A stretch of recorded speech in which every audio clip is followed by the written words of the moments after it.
വിദ്യാഭ്യാസ രംഗത്ത് കൂടുതൽ മികവ് നേടുന്നതിനാവശ്യമായ ഇടപെടൽ ഉണ്ടാവുക എന്ന് പ്രധാനമാണ്. വിദ്യാഭ്യാസ മേഖല കച്ചവടം ചെയ്യാൻ മിസ്റ്റർ ഉമ്മൻചാണ്ടി നിങ്ങൾക്കും അബ്ദുൾ റബ്ബിനും എത്ര കോടികൾ കിട്ടിയെന്ന് ഈ പ്രസ്ഥാനം നിങ്ങളെ കൊണ്ട് പറയിപ്പിക്കും. അപ്പോ സ്വകാര്യ യൂണിവേഴ്സിറ്റിയെ സംബന്ധിച്ചുള്ള കാര്യങ്ങൾ ഉയർന്നു വന്നപ്പോൾ മറ്റെല്ലായിടങ്ങളിലുമുള്ള കാര്യം കേരളത്തിൽ അനുവദിച്ചുകൂടെ എന്ന ചോദ്യം സ്വാഭാവികമായി ഞങ്ങൾ നേരിട്ടു. വെട്ടിതരത്തിൽ പാർട്ടി നയമാണ്, നടപ്പിലാക്കിയേ പറ്റൂ.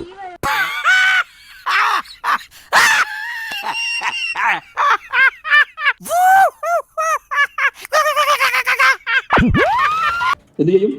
വേണ്ടാന്ന് നോക്കണം. അത് അനുവദിക്കുന്നതാണ് നല്ലത് നിലപാട് ഞങ്ങൾ എടുത്തു.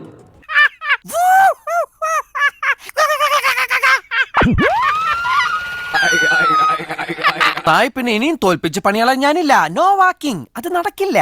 അനുവദിക്കുമ്പോ കേരളത്തിന്റേതായ പ്രത്യേകതകൾ സൂക്ഷിക്കണം. നിങ്ങൾക്ക് അങ്ങനെ ഈ വിദ്യാഭ്യാസ മേഖല കച്ചവടം ചെയ്തു പോകാൻ ഞങ്ങൾ അനുവദിക്കില്ല.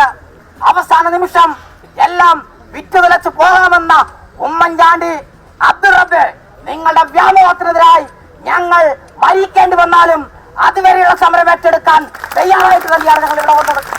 രാഷ്ട്രീയ പ്രവർത്തനം എന്ന് അവസാനിപ്പിക്കുന്നോ അന്നേ താനും തന്റെ പാർട്ടിയും രക്ഷപ്പെടും. ഇവനെ പോലുള്ളവനെ വളർത്തുന്നത് ആപത്താ.